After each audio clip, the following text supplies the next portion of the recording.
She is a mom on a mission to make people feel included in our world. Heather Spillman has a child in the LGBTQ plus community, and she's putting her heart into this specific community. In an effort to help them know that they are not alone and to help family and friends understand them, she collected a variety of personal stories from people about what life is like for them as members of the LGBTQ plus community, and she published them in her book, Pride in the Voices.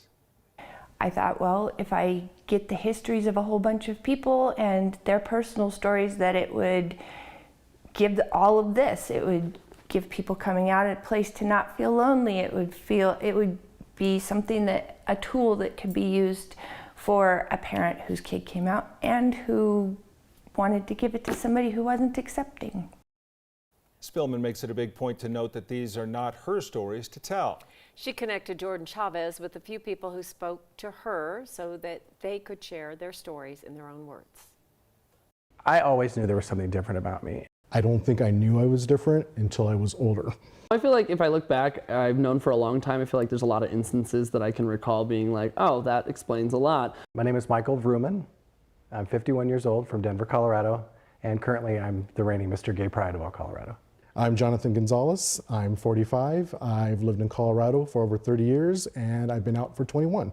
My name is Miss Jessica or Zach. I'm 28 years old. I've been in Colorado pretty much since 8th grade, but in Denver for the last 6 years maybe. And I've been out officially for like 4.5 years. When did you first know I'm different from everybody else? I believe it was when I was 6 or 7, I think I started to notice. It was a pretty young age.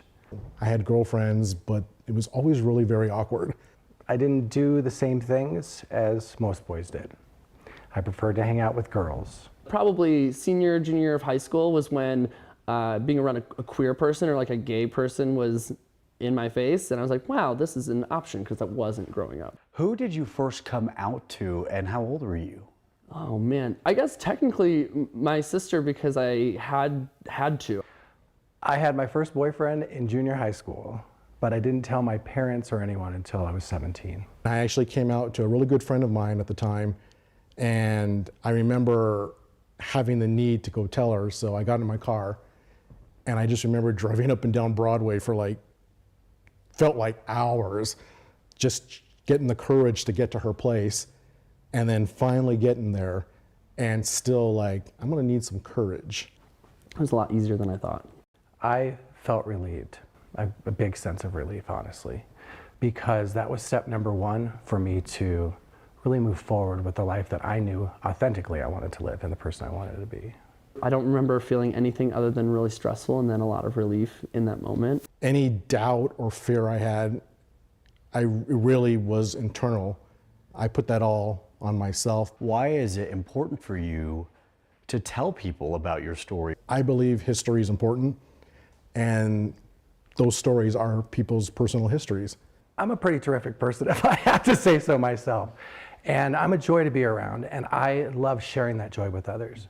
So if you're going to get one piece of me, you have to take all of me. If you're a parent and you have hunches that you have a queer child, be supportive of their decisions and how they want to express themselves, and eventually they'll come around to you. What would that younger version of you think of you today? He'd probably say, oh Lord. I would hope he'd be a little bit proud. That 7-year-old would like me a lot right now and thank me for it. Because I wish I had someone like myself sitting here right now that could embrace that 7-year-old. Don't do it for anybody else but yourself. If it takes a while, it takes a while. You're okay. I want to thank Jordan Chavez along with director Mallory Davis and photojournalist Nico Goda for that piece. Pride in the Voice is available right now on Amazon and Goodreads.